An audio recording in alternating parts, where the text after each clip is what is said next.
Happy Friday. Thanks for coming. As I say, I'm impressed with the late Friday afternoon crew, so thanks for sticking in. So we're going to talk about mastering payer contracting today. Usually when I'm giving these talks, I'll focus a lot on the mechanics of, how do you put together a letter? What's the data that you need to do, etc. But for this talk, I figured we'd cover a bit more ground, and perhaps I can just share with you the things that are more meaningful to the insurance companies too when you're creating your pitch letter. I've run into this a number of times of late where we've had practices that have started their own negotiations and then they kind of stall out, and so they call us in and I review what they've done. And it starts with the pitch letter. Insurance companies don't care if you offer, great service. They don't care if you have families that love you. They care about the dollars and cents, right? So the thing to just get straight right out of the gate when you're dealing with any payers, before we even launch into the rest of this, you're providing healthcare services to your patients. They are managing money. So see them as dealing with banks, and that changes the nature of your engagement very quickly. Okay, so keep that in mind as we dive in. All right, so why does it even matter to negotiate your contracts? Other than the obvious, you hope to get paid, some more. Really, your insurance reimbursement is the lifeblood of your practice. There are very few pediatric practices that don't participate in a number of insurance companies. Not one or two, but multiples. How many of you are in 10 plans or more? How many are in less than 10 plans? Okay, somewhere around the cusp, right? So the vast majority are dealing with a number of different payers. As you know, they all have their own policies. They all do things their own ways. Generally speaking, you expect to get paid on your preventive care, on your sick visits, and then you see the variations. Some will pay for screening, some won't. Some will bundle the hearing and vision, some will pay for it separately, etc. So I really want to call your attention to these policies, right? Small changes in rates and policies can really cost you big, right? When your biggest payer, they're 50% of your business, decides to start bundling a service into your primary care preventive service, that can cost you big, right? You do that on a multiple of thousands, right? Thousands of patients a month. So it's really important to pay attention to the medical policies that change and how those are affecting you, as well as the reimbursement policies that are just sort of nickel and diming your practice. So understanding and managing these payer contracts is really key to your growth, your sustainability, and your ability to actually negotiate in the sandbox, right? Actually understand what it is you're negotiating for.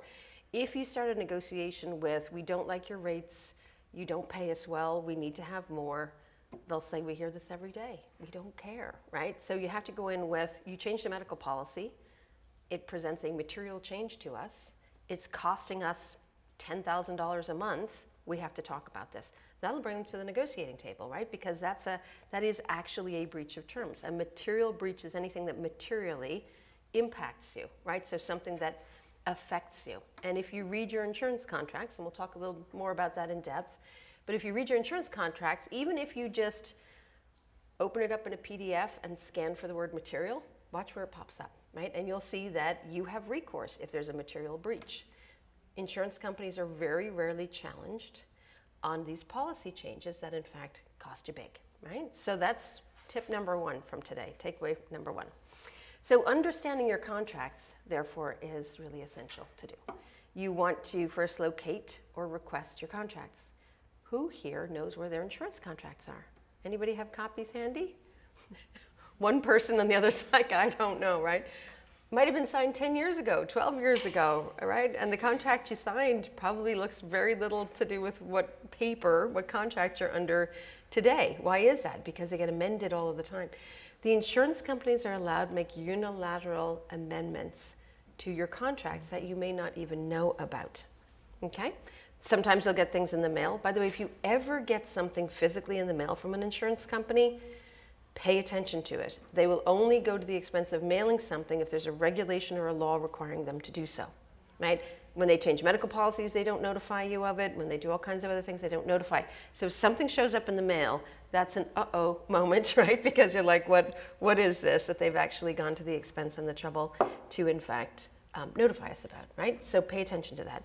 Usually you'll get a notification if there is a substantial or material change to your contract, or there's a unilateral amendment. You may not need to sign off on it. It's just saying, we're notifying you that we've amended your contract.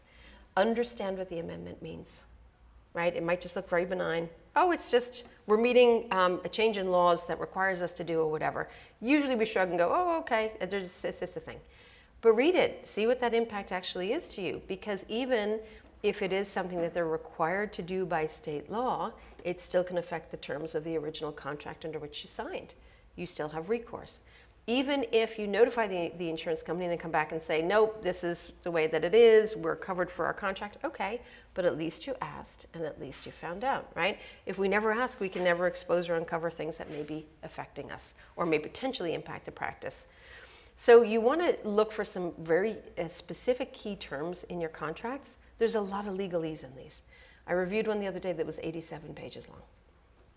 87 pages of what?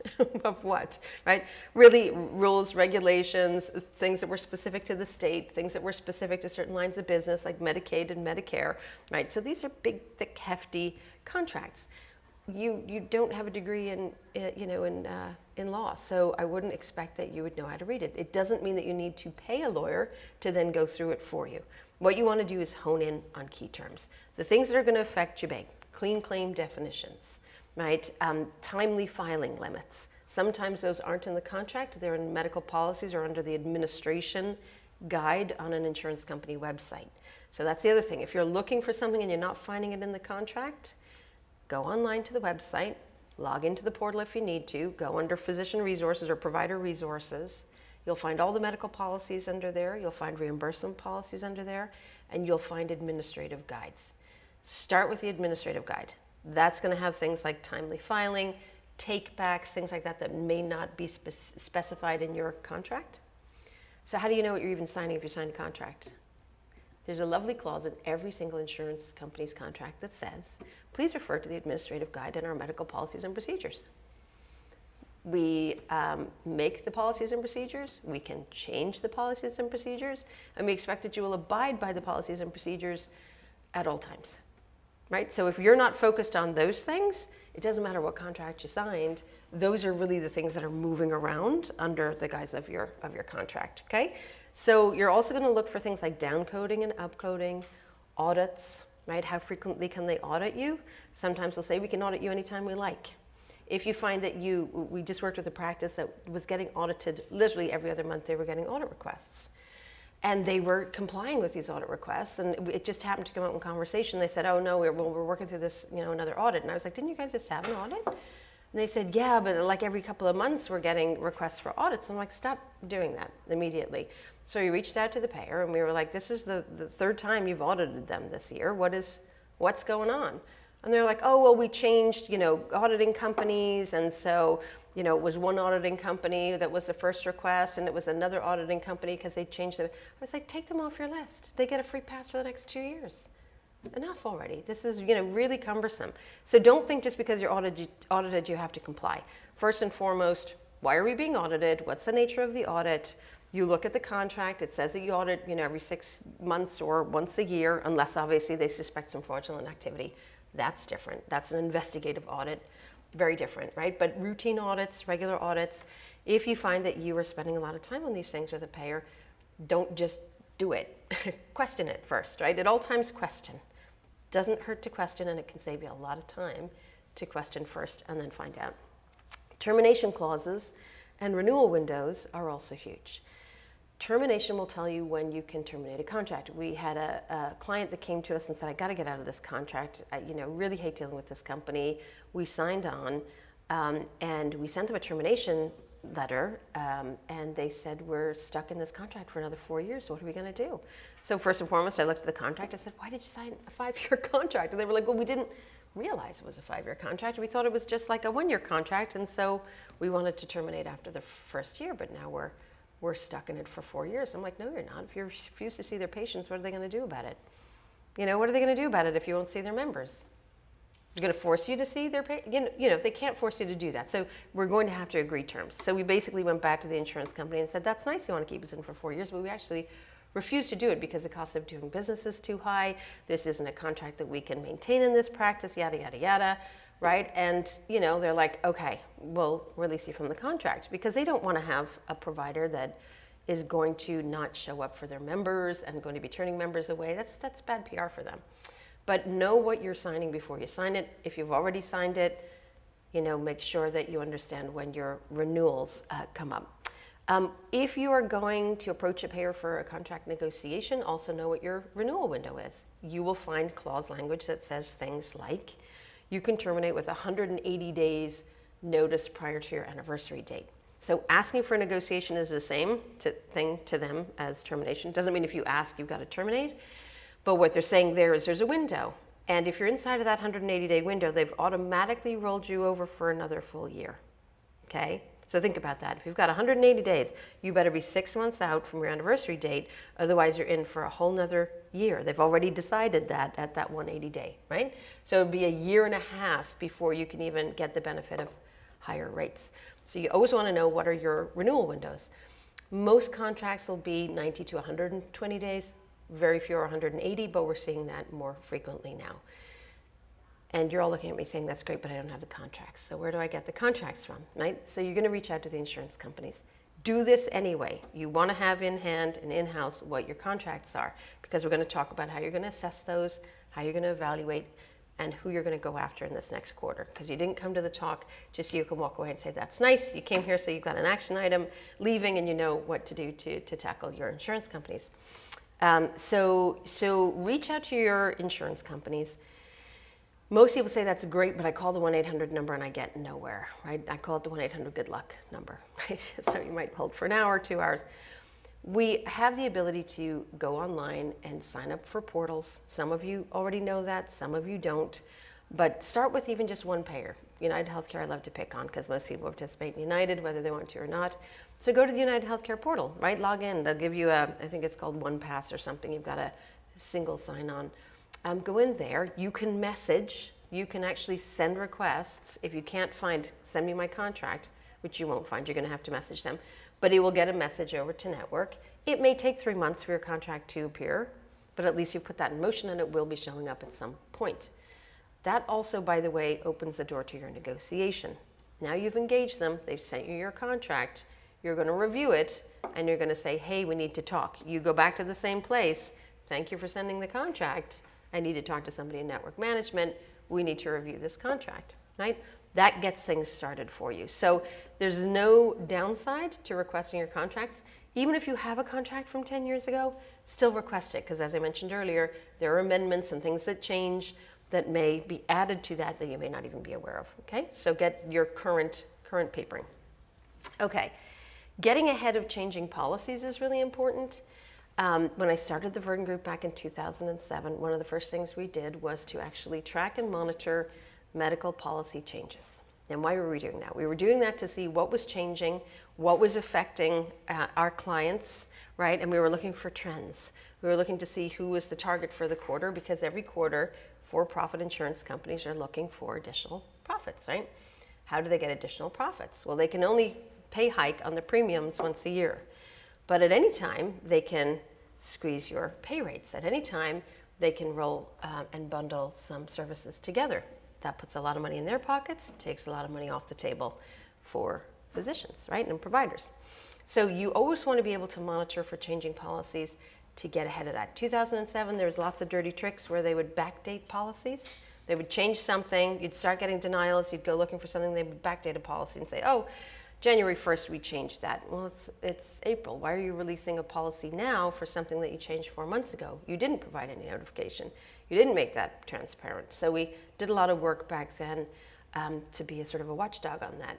As a result, they changed a lot of policies. Now insurance companies will put out their pending policies right on their websites. So again, you go under medical policies. Just search the code word pediatrics, right? Or if there's a particular CPT code that you're looking for, just run the CPT code to see what pops up.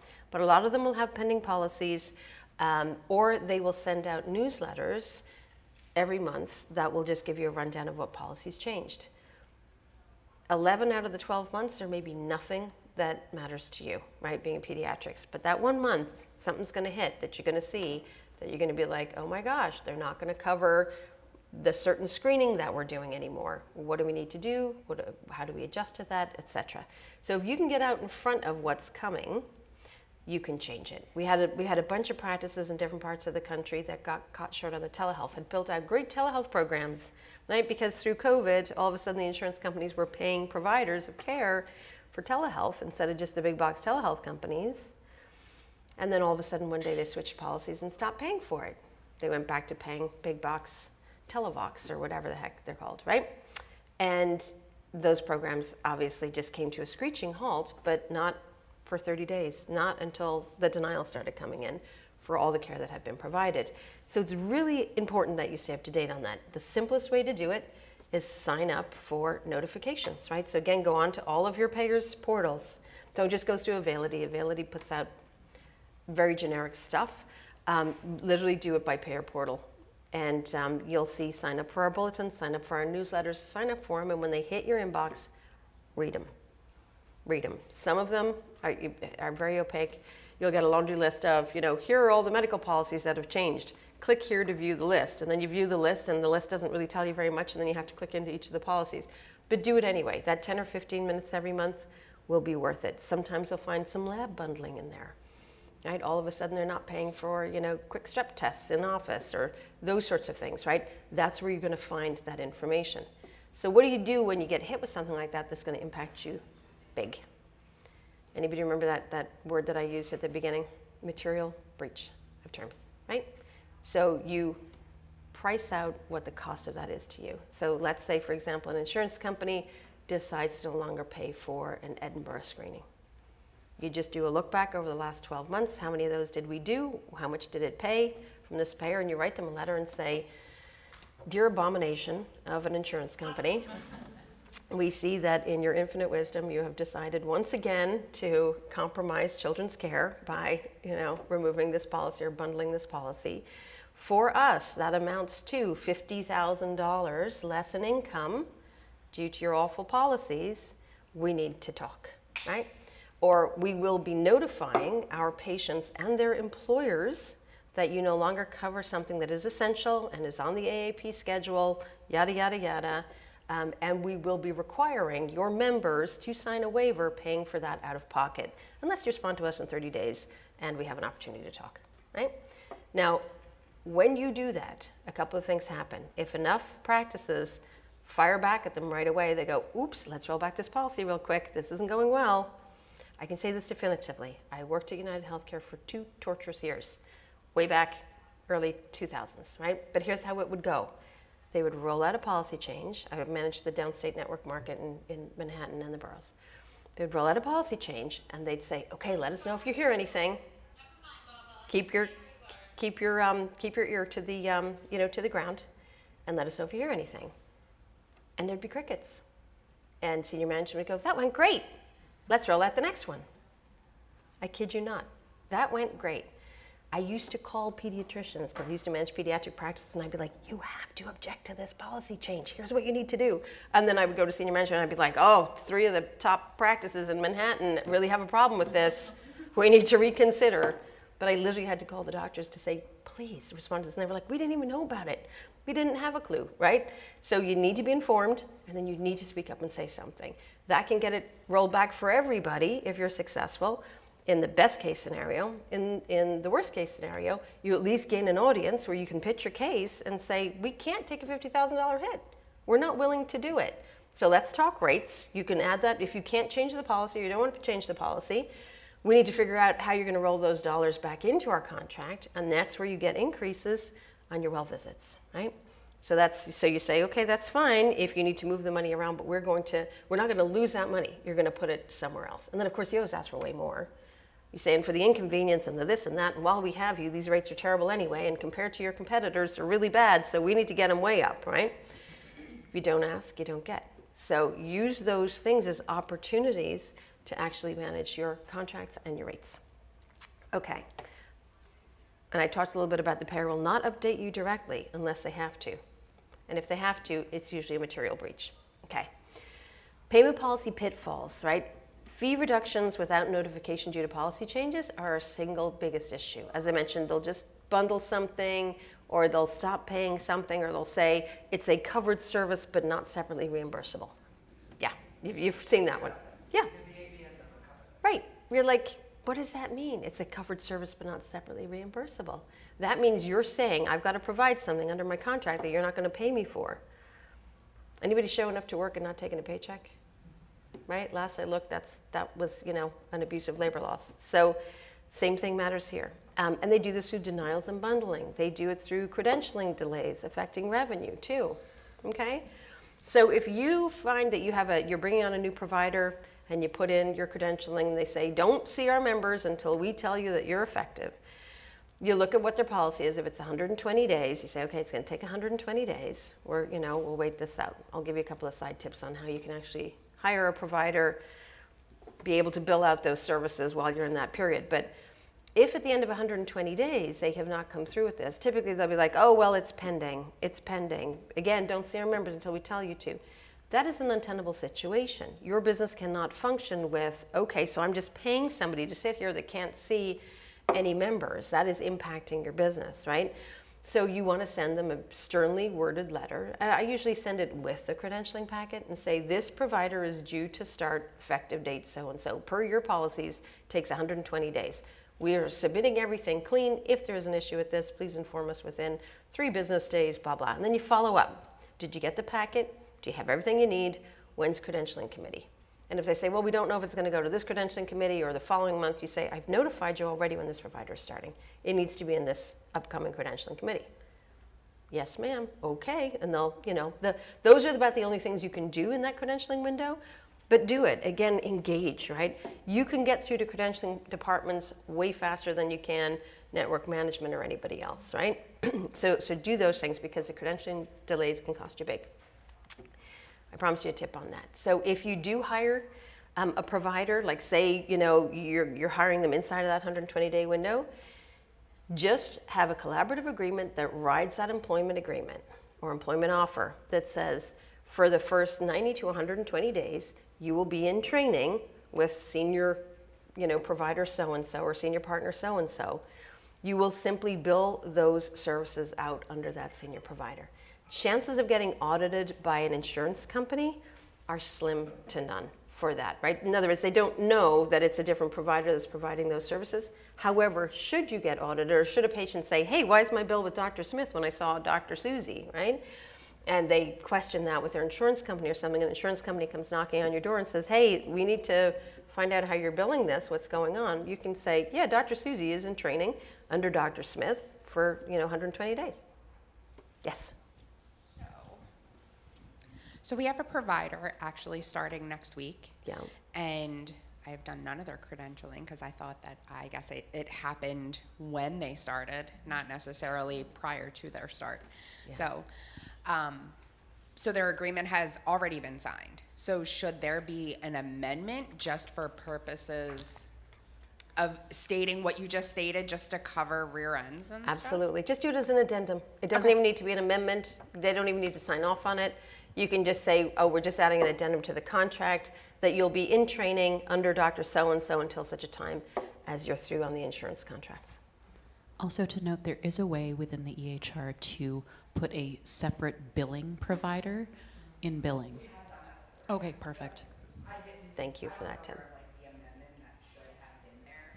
Well, you're only hearing about it now, and here's why. Because most people are like, what do? We have a provider starting, and the insurance companies say, too bad, so sad. We'll get done with the credentialing when we're done with the credentialing, and don't see them until then. And I'm like, that's not sustainable. That's not appropriate. So we looked at things like the collaborative agreements that you have with nurse practitioners and things like that, and we just model it after that.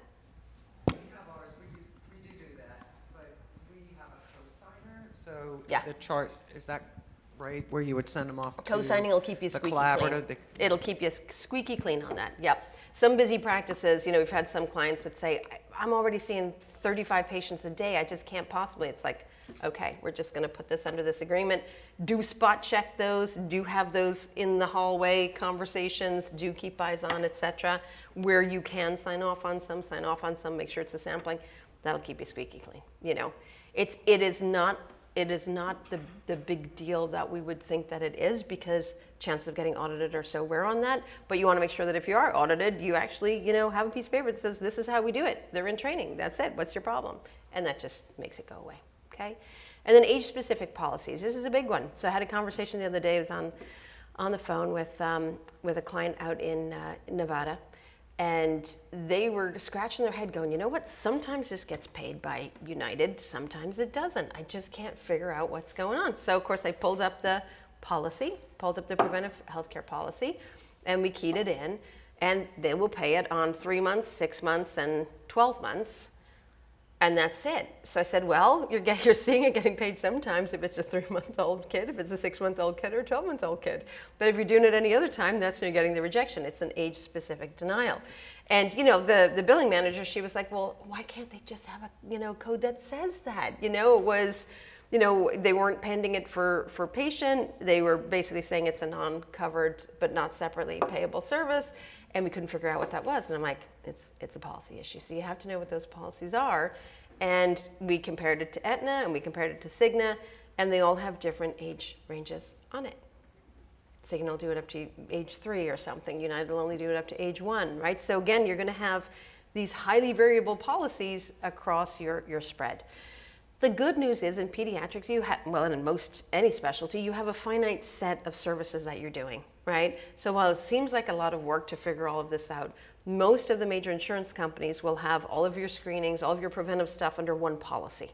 So at least just one policy to find everything, as opposed to like a hearing and vision policy, a vaccine policy, a preventive care policy. It's usually all in one, so you'll find it in one document. And they specify things like you can bill this code with this diagnosis, but not anything else, right? You can't bill a well visit, for example, with a sick diagnosis, right?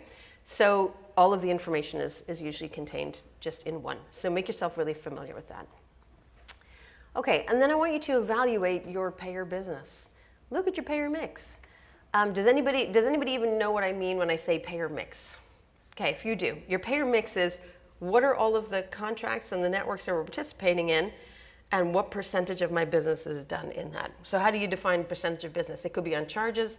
I prefer to do it on payments, right? You can charge whatever you like, but you're going to get paid what your fee schedule is. But you can also do it on visit volume. There's a number of different metrics that you can break that out by. It's actually worth looking at all of it. Here's why. You might have a payer where they account for 25% of your charges, but 18% of your payments. Instantly that math is bad, right? Where you're just like, wait a sec, 25% of our effort is producing 18% of the payments. You always want to see a higher percentage than what you're outputting, right? So 25% of your charges should actually be, or of your volume should be bringing in a much higher payment volume for you. So you want to, first and foremost, grab a payer mix. PCC has a wonderful little payer mix report. If you don't know where to get that, obviously you've got plenty of help to find it. Assess that. Very quickly you're going to see who is really bad to do business with, right? And then you want to dig in a little bit. You want to dig in a little bit to see where those issues are. So let's say you take United Healthcare and you compare preventive care across all of those payers, right? Take one, what does United Healthcare look like for preventive care? What are your preventive care codes? Let me compare them to Aetna, Cigna, Blue Cross Blue Shield, right? You might find that Aetna is killing you on preventive care, United is looking pretty good, and Blue Cross Blue Shield is head and shoulders above. So you're thinking, great. Don't stop there. Don't say, great, Blue Cross Blue Shield is great. Then pull your sick visit codes. Then pull your screening codes, right? So you're breaking them out into the categories where you can evaluate. That's going to tell you a story. You can go to United and say, it's nice that you're investing in preventive care and we appreciate that. However, you are doing an abysmal job with, vaccine administrations, sick visits, and anything that falls under, other medical care, like could be lacerations, suturing, etc. We need to discuss our contract, right? So you want to open it with, I see what you're doing. I've actually looked at the data. I have a clue what I'm talking about. And now I'm coming to you to really discuss things that are very specific to our business and our contract with you, okay? So do your homework. Again, look at the anniversary date, look at the renewal window. Also, always know what your fee schedule is based on. Aetna would lead you to believe that your rates are based on Medicare.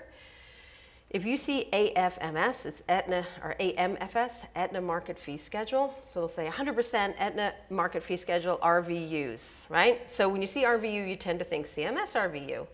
Aetna Market Fee Schedule is based on whatever they want it to be. It's a homegrown schedule, right? They could be paying you 60% of preventive care in comparison to CMS, right? So it could be 60% of Medicare under preventive. It could be 80% on well visits, et cetera. You don't know what AMFS is. So whenever we get an Aetna contract, we're like, send us the fee schedule. Oh, it's not proprietary anymore, by the way. So if any of you have done this over the years, and insurance companies have said our fee schedule is proprietary, we don't release it to anybody, those laws changed a couple of years ago. Now you can actually find out what other people are getting paid. If you need help with that data, see Paul Venchier, Pediatric Management Institute downstairs, because he's able to actually provide that information at a much lower price point than what you'll get sort of on the open market. You do have to pay for those data sets if you want them, but that gives us a lot of insight. You can literally look up your competitor down the street and see what they're getting paid in comparison to you. Amazing. What about new plans? So my state, Georgia, is about to drop our CMOs for Medicaid. And we have 3 options that we can go, well, 4, but one's not a good one. So 3 options we can go with. I'm part of a clinically integrated network, and Yep. they specifically said, we don't know yet, but give us your info so we can go ahead and get you credentialed. Well, my thought is that you can credential me for all 3. Then I'll look at your fee schedules. Then I'll determine what I want to do. Why would they not have a schedule yet? And more importantly, like based on what you just said, how would we be able to get that information? Right. Because they already have Right. to have it out there. So all 3 companies. So really, a really good question. Here, if I'm understanding you correctly, you're doing this through a CIN. So the CIN doesn't yet know what the rates are going to be because they haven't negotiated yet what the rates are going to be because they don't know how many of you are going to sign up yet.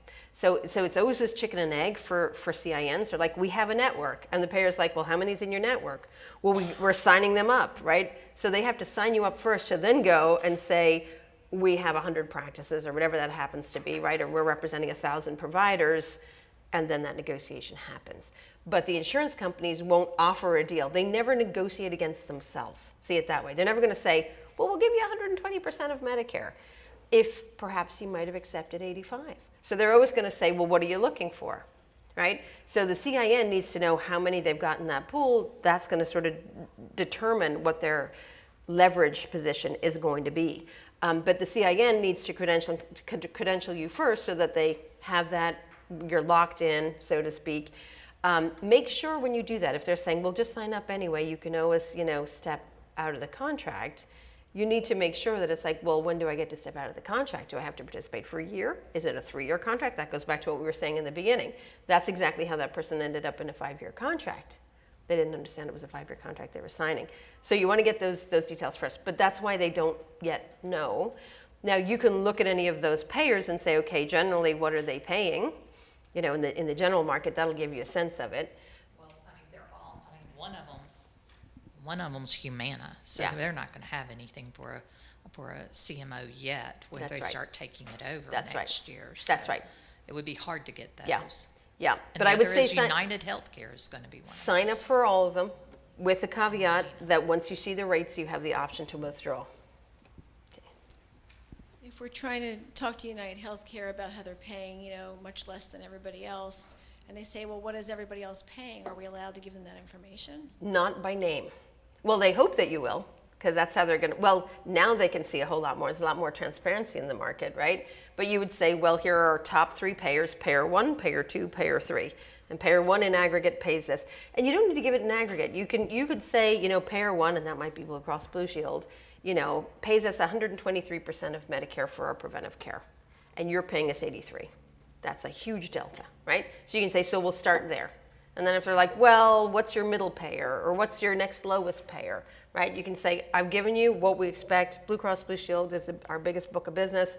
You're right after it. We need to get you more closely aligned. Well, you don't say Blue Cross Blue Shield with payer 1. That is our biggest book of business. They'll figure it out. They'll be like, okay, that's Blue Cross Blue Shield or whatever. But don't name them. Your contracts preclude you from doing so. At least the old contracts do. So yeah, just payer 1, payer 2, payer 3. Yeah. And by the way, if they ask for vaccine invoices, never give your vaccine invoices. Your discounts are in there, your prompt pay discounts, your rebates, things like that. Don't pass on that savings to them, right? You refer them to average wholesale price. we expect to get paid 106% or 110% of average wholesale price. Go on the CDCs, so VFC and CDC, just do a Google search, CDC private sector price for vaccines, refer them to there. Just say this is the standard for what the private sector price is. This is what we expect to get paid, right? Okay, does somebody else have a question? No? Okay. Okay, great. So, there's one more. So when I tried to negotiate with United, first of all, they confuse you by doing all different percentages. Yes. So well as 80%, Yep. whatever, right? So they're all over the place. And they have different years, and that's the other part. So my question is, United is specifically tricky with it, but how do you, A, determine which would be the best year? Number two, do you recommend having different CMS years that you're using? Because obviously some of the immunization admin rates were better in That's certain right. years. That's right. And what do you do? They don't come back to you with a dollar amount. Like what they do is they come back and they say it's the a percentage. That's it. They come back to you with a fee and schedule. that's always been the biggest challenge, is converting that based on their logic. So how do you recommend? Okay, you may not know about Chip Hart's blog, where he has bring your own RVUs. So he has a tool in there, and every year he updates it, usually by the 2nd of January. You which? It doesn't match. I've used that, and they came back and said, "Where did you get these numbers from?" There, oh no, itch. I use it all the time. So you need to make sure. So here's the issue. Chip would love to just be able to pull all that data together, and you could just punch in whatever you like. The AMA makes you have to go to their website, download those codes, and import them. So first and foremost, you want to make sure that it imports right. And then along the top, you need to pick your GPC, right, your geographic profile, pick where you are, and then you want to run those percentages, right? So I always do it at 100%, so that gives me the baseline, right? And then if I'm looking at a category of, preventive care, and they're going to pay 90% on that, right? Then I'm just taking my baseline of 100, I'm multiplying that by 90% to see what that column is going to. But first and foremost, you need to know what codes fall under what categories. So when you look at a United Healthcare fee schedule and you have, medicine preventive, medicine established, medicine whatever, right? You need to know what are the codes that are going to fit under those actual categories. So that's first and foremost. If you need those category codes, email me afterwards and I can help you where you can find those, how you can build those. So if you're running something that's in the wrong category, the code's in the wrong category and it's calculating a different percentage, that's problem number one. If it's a different geography, so you might have been offered a national CMS schedule as opposed to a locality specific, the numbers aren't going to match, right? So there's a bunch of finagling that has to happen, with that. But Chip's a great resource for that. You can also hit us up. We can help you navigate those sorts of things too. Can you say the name of the blog post again? Yes, go to, what's Chip's blog? Chip's blog, but I can find Chip's blog, but what was the specific thing that you were saying to look at? BYO RVU. So it's bring your own RVUs. Or look up RVU calculator. Yeah. And he has very specific instructions, and each year, is a different one. So there were a number of little questions in one. So what's the best year? Hard to say. The 2020 was great for vaccine administration codes, right? A lot of insurance companies now in 2025 aren't using 2020 anymore. It's not an option, right? So we could say, well, I want something from 1998. They'll be like, not going to happen. So you got to sort of figure out, what is reasonable to you. What I would say to you is lock into a benchmark year as opposed to current year. Current year means it's going to move every year. And with Medicare rates declining year over year, it's going to move that downwards, okay? So do lock into a year. That way you know exactly what your fee schedule is. When you're negotiating a contract, by the way, negotiate the rates, figure out all the rates, and then when they send you the contract, say, but wait, we need to have escalators year over year. This is a 3-year deal. We need to get a 2 or 3% cost of living increase in year 2 and in year 3. They'll be like, what do you mean? You didn't say anything. Don't front load that, because what they'll do is then estimate your total, okay? Work on the codes really hard. They think you're just talking about the rates. You haven't asked for anything else. by the time they're at the end of that negotiation, they just want you to sign the damn contract, right? And if you come back and you're like, we need to have escalators, and they say, absolutely not. You're like, well, I can't sign a 3-year contract. We can't sign on for 3 years if the rates are just going to stay flat. We'll do a 2-year or bust, right? And then they're going to be like, oh, for Christ's sake, so then they'll either give you a 2-year, so then you can negotiate again in 2 years instead of 3, or they'll be like, fine, we're offering you 1.5%, increase next year and the year after. And you say, make it 2, and we got a deal. Okay, but do not front load with that. And most people don't even think to ask for it. Okay? Yes? I do think you probably know more than I do, but I think in Partner there is a program that Chip put in there that actually already pulls all the RVU stuff in there. But I don't know Yeah, there are RVU reports that you can pull that will show you what you're getting paid from a payer right now. There's a lot of noise in that, right? Because you have patients that, even though they're on the same policies and plans, may have different deductibles. Some may be paying, some may not, that sort of thing. But it will benchmark it then to 100% of CMS of that particular year. You can have it, you can actually lock it in for that. So yeah, you can do that by payer. So the simplest way to do a scorecard on each of your payers, right? You're looking at that payer mix, but just to give you a sense, what are our percentage of visits? What are our percentage of revenues in a 1 to 3 year period? I usually just do year to year. Leave it enough time for a run out. So I typically just look at like 2024, even though we're halfway through 2025. Your volume doesn't shift that much dramatically unless you open a second location or whatever, in which case use your wisdom as your guide. And then track the issues. Are there some policy issues, right? Are there some things that have affected you recently? Then that's your negotiation priority, right? That's literally going to be the reason that you're going to go out to them and say, hey, you just took money off the table from us. You just hit us with this stupid policy change, and it's actually costing us big. We need to talk. Yep. Yeah, quick question about whether you're adding more volume pretty suddenly, like opening a new location. When would be the best time to negotiate based on those values? You always want to have the data in hand. So going to a payer and saying, we expect to double our size, therefore you should negotiate with us. They'll be like, come back to us when you do. Because you might not, you know what I mean? So I would always, make sure that you have data under your belt, and use whatever historical data you have, because they're going to be looking at the historical data. The what ifs are just what ifs, right? It's too nebulous for them. And then building a compelling case. Again, as they started off with, they don't care that you offer great service. They don't care if you're open, in the evenings. Tie it to metrics for them, right? What's your volume? Hey, so a good opening letter says, hey, we take care of 2,000 of your members. Compelling argument number 1, right? It's like, oh, it's a high volume practice. That's the first thing that jumps into their head. Access and service. We have same day visits. We have specialty services. You might be offering behavioral health, blah, blah, blah. Why does that matter? It means you are providing those services in-house. It's lower cost than going to specialists, right? We don't refer out for ADHD. We contain that in-house, and you're paying us pediatric rates for that, right? Literally connect the dots for them. Okay, you have to do their thinking for them. Comparative rates payer to payer. By the way, you pay us 20% less on preventive care than our next largest payer in the practice. We need to talk. Financial strain. Because we have such a high volume of your members, that equates to us having to store $10,000 worth of vaccines in our fridge every month. And by the way, your days in accounts receivable for that are, longer than our pay cycle for vaccines. Right? Again, any sort of compelling reasons that you can to get their attention and make them think like, okay, they know their numbers, they know what they're talking about here.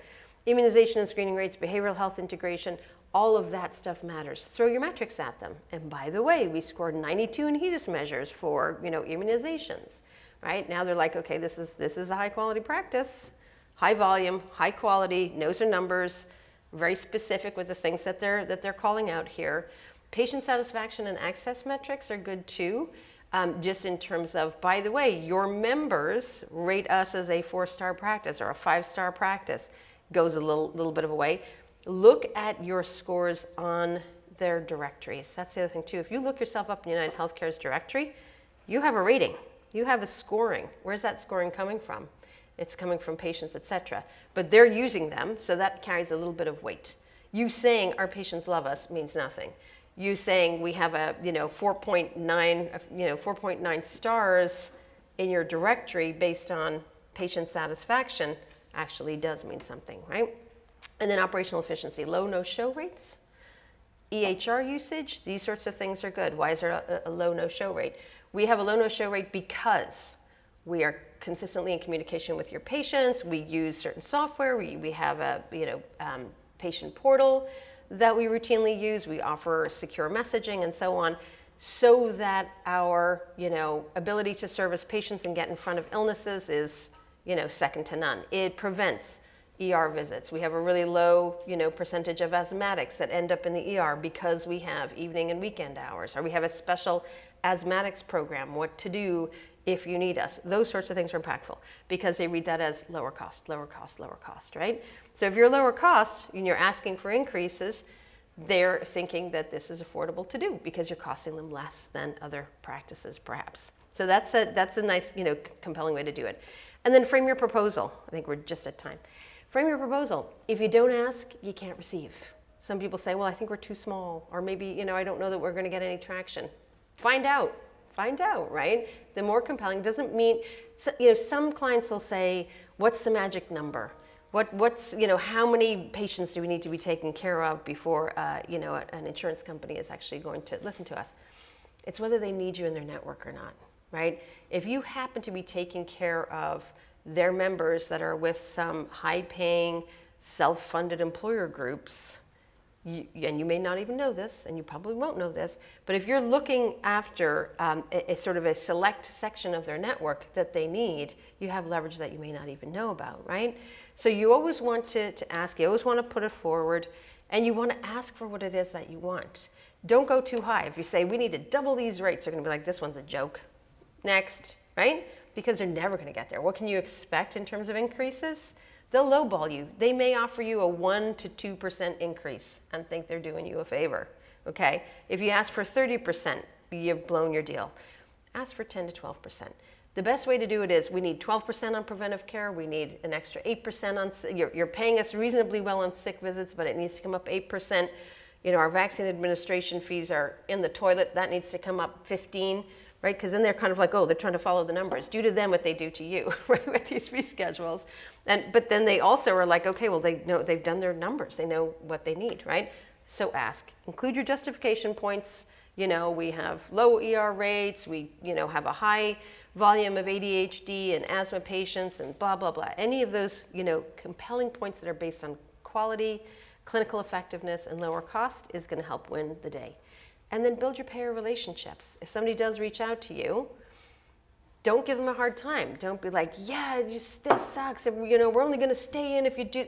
Be like, so nice to hear from you. Thank you. So let's talk about our practice. Do you know who we are? I'd love to know a little bit more about you. How long have you been on the job? They're people too, right? So build that rapport. They'll go to bat for you internally. They'll be like, we really need to do something with this practice. We really should take care of them, this and that, right? So use your relationships there too. And be professional. Be really persistent and professional. Follow up. Hey, I sent this in 3 months ago, haven't heard anything. I'm sure you guys are as busy as we are, and so we'd love for you just to give us an ETA on this. When can we expect to hear back from you, right? Often they'll be like, okay, it's in process, we've got 90 days to get back to you, whatever. You follow up on that 91st day. Hey, didn't hear from you, following up again. It would be really good, to hear from you within the next 5 business days, seeing as you're already past the ETA you'd given me. Right? So use that. Do those sorts of things. And then know your BATNA. Know your best alternative to a negotiated agreement. If you can't get that 10% and they're offering you 1%, is 1% on a 2-year contract better than no percent? You may not like it, but at least what it means is after the 2 years, you're already a preferred practice. You've already negotiated agreement. So you're like, listen, we took it on the chin 2 years ago. We went with a 1%. We were willing to work with you on that so you get your act together.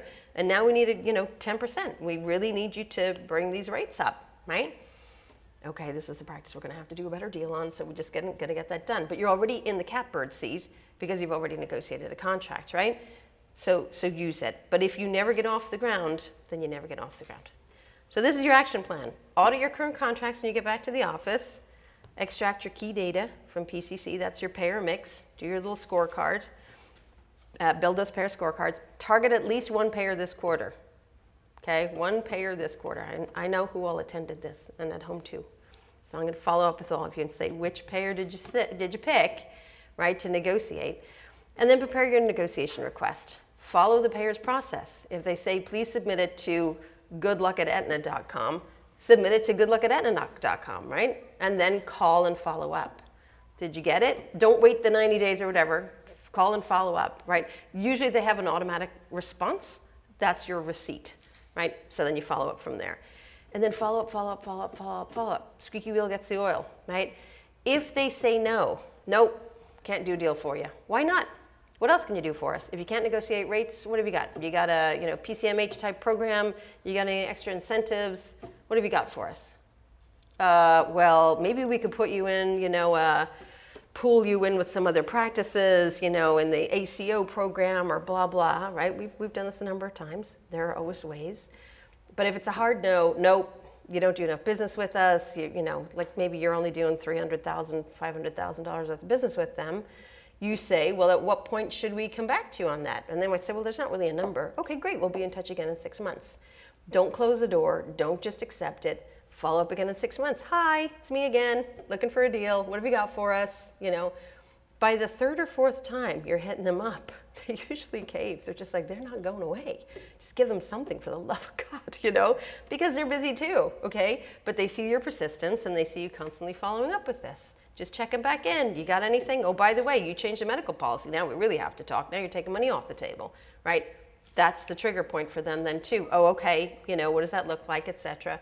We'll meet you on that. So use what you've got. Really important that you know your stuff. All right, so if you need to get in touch with me, brennan@ipmso.org. Feel free to do so. And any other follow-up questions too. I don't know if we've got another talk coming in here now, but I'll step out into the hallway, and if you guys have any questions, we can do that. Do we have a couple minutes in the room, or do we need to vacate? You still have 8 minutes, yeah. Oh, sorry. I thought we were done at 2. Oh, great. Fantastic. Questions? Okay. We got Hi. So when you were talking about comparing the payers and doing your scorecard and things like that, is Yeah. there an existing, because I'm sitting here, I have a list now of things to do when I get home. And one of the things I want to do is like apples to apples. So you said, when are your renewal dates? Like all these things you say I need to know about my Yep. different payers, because we are legion, like with the number that we have. So is there a already existing worksheet, spreadsheet with the types of Email me, and I'll things? send you the one that we use That for our would contract be tracker. Lovely. Yeah. Thank you. Great. Great. Yeah, and you want to keep it fairly light, right? Don't try and pull out all of the details of your contract. You don't need all that stuff. You need to know your renewal dates. So what was your effective date? What are your renewal dates? By the way, if you have more than a couple of providers, what you might find is each of them are in individual agreements. Put them on a group agreement. That's an easy way to get a negotiation going too. You call up, hey, we need a group agreement. You may need to apply for a group agreement. While you're doing so, you say, and we also need to talk rates, because clearly we've grown. Clearly we have a lot more providers now. We'd like a group agreement, and let's talk about, the rates that we can get, for it. So, anything that gives you an opportunity to negotiate, use it. It doesn't have to be the, please sir, can I have some more? It's like, hey, we're bigger now. We need better rates. Let's go. Like don't be afraid to really be confident in what it is that you're proposing to the insurance companies. In fact, the more confident you are, the more likely they are to pay attention to you. The more meek you are, the more likely they are to say, no, go away. And you go, okay, sorry to bother you today, So they're trained to say no, by the way. They're trained to say, nope, no deal. You need to train yourself to say, why not? Because we don't have the budget for that. Are you kidding me? You just made $80 billion in profit last quarter. Of course you don't have the money, right? So it's not about that. It's about whether they're going to give the money to you. So you need to say, I'm not going to accept that. I would like you to look at our practice. I'd like you to see what you can do for us, or whatever incentives you may have for us, and come back to us in 90 days with a game plan. Okay? Right? And see where that goes. You'll at least garner the respect of the people that you're dealing with, right? And as I say, if it's no, no, and no again, just give it a pause. Come back in 6 months. We had one practice that literally played that game for 2.5 years. And eventually the rep said, Today I'm giving you a deal just out of sheer persistence. You know, they had a new budget cycle, right? And she was like, I'm putting you at the top of the list, we'll do something. It wasn't much, but it was something. It was a 2-talk practice. Chances of them ever getting a deal were literally 0, but persistence got them an increase, right? So it pays to do that. Okay, what other questions we got? That's my son, by the way, my little paparazzi. Some more examples of the material type of breaches. Material breaches, yeah. Yeah, it quite literally is anything that costs you money, right? So a breach, and this is where a lot of people get confused. They think a breach means, you know, the insurance company has done something to, you know, breach the contract. A breach of contract means you signed it under these specific terms. This is your understanding of the terms of the agreement. Something materially happened, meaning something that literally causes you some harm, some damage, or whatever, that is a material breach. So when we see something like, you know, medical policy that bundles services together and now takes money off the table for you, if it's $1,000 change over the course of a year, nobody's going to care. You really can't make much of a case for that. You can try, and I'm not saying you shouldn't. Always, whenever there's a policy change, if it changes the amount of revenue you have coming in, hit them up with it, right? What's more impactful if it's a $5,000 or $10,000 impact? Now it's meaningful, right? So is it a meaningful material breach versus a sort of a insignificant, you know, material breach? But always hit them with that. They'll argue with you. They'll be like, it's not a material breach, and we can change our policies anytime, and blah, blah, blah. You can say you can do whatever you like, but I also need to call you out on that and say, you know, I don't agree to having $50,000 go poof. You know, we need to talk about rates, right? That usually gets them to the table because they also don't want to have a negative PR issue with a pediatrician that knows what they're talking about. I see what you've done here. I've actually priced out how much it cost me. I'm going to tell everybody about it unless we talk about a deal, right? And that's it. Say that out loud? Yeah, literally, you know. Okay, then I have no choice but to notify our patients, your members, that you're no longer paying for this, that you've just decided to no longer pay it and bundle it. And so, you know, we're going to have no option, but if we are to continue to provide this service, because it costs us to provide this service, either your members are going to have to sign a waiver saying that they willingly agree to pay for this out of pocket, even though they're paying you good money for their premiums, or they're going to have to get that service somewhere else. See, that's the thing. They can't force you to provide services, right? So if they've bundled something and they no longer pay you for it, you can say, well, that's a service we provide, but not to your members anymore because you don't pay for it. Same way as it's a covered service, but not separately payable. You say it's a covered service, but not separately available to your members, right? Am I correct, though, that if it's Medicaid, if Different. they are bundling it, we can't? Not a damn thing you can do on Medicaid. Yeah. Yeah, Medicaid is its own animal, right? It literally is like if you're going to accept Medicaid, you are living and dying by whatever rules the government is setting on, the state is setting on you. And that's that.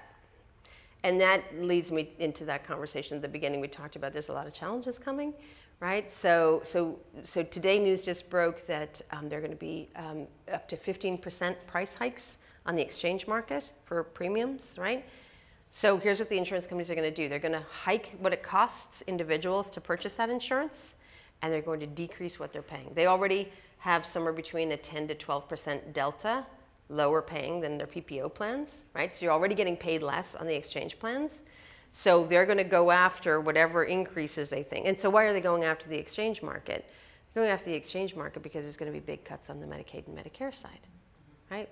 The federal government has stopped funding this stuff. So the insurance company looks at that and says, okay, where do we pull the money in to keep our profits where we're used to having them? Not how do we take it on the chin, we adjust downwards and we just get paid less over time. It's a for-profit entity. These are corporations, these are bankers. They're in the business of money and making money, not in the business of charity work, right? That's how they would view that. So every quarter, the insurance companies have to meet shareholder expectations. And every quarter, shareholders expect more. We'll go here and then here. There and then to the right. Mommy's like, where? If we decide of our 6 Medicaids to look at their payments, and if 1 or 2 are paying us significantly less than the other, to drop them, what's a reasonable amount of time to notify patients that we will be dropping? Yeah, so there's a couple of different rules there, but nowadays, most patients only have the option to change their insurance company every year. So you would look at that and sort of see when's open enrollment for a payer that you might want to drop, right? When are patients actually allowed to switch? And you could time it to that, give them a good, I would say a good 120 to even 180 days notice, particularly because there can be a lot of transients in Medicaid populations too, so even just notifying them and then getting word of that. But I would go to those payers first and say, we participate in 6 plans. We are looking to downsize that to 3. What's the very best rates you can give us? And watch them all compete for your business, right? Because they don't want to be the one that's dropped if they need you and if you're taking care of significant volume, right? They'll want to hold on to that. So Prepare for them to drop you immediately if you start contacting your patients asking how I know. yeah, well, yes. Yes, yeah. Well, so that's the other thing too. If you're going to drop them, like make sure that you're ready for that, because they may want to just move that book of business instantly. They don't want to play a waiting game or whatever else on that too. So they might just be like, okay, great, you're out.